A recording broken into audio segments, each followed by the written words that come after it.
Welcome to the Learning Pines YouTube. We hope this video helps. In this video, I will show how to change Audi A3 number plate light only way. Begin by opening the trunk and placing a light source under the bumper trim to see screws clearly. Remove the two screws holding the plate housing and gently pull the housing straight out. Squeeze the bulb connector tab to unplug, twist the bulb counterclockwise to remove, replace with a T10 bulb, reconnect and reassemble securely. In this video, I will show how to change Audi A3 number plate light only way. Lay out tools on a towel to keep fasteners visible.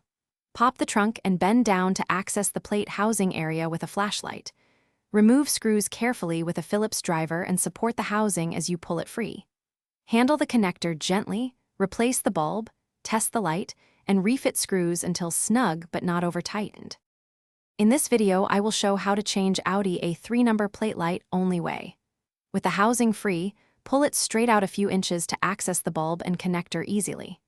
Squeeze the plastic tab on the connector to release it and carefully remove the old bulb by twisting counterclockwise.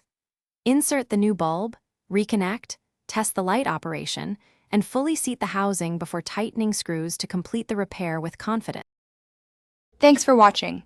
Consider subscribing if we helped you.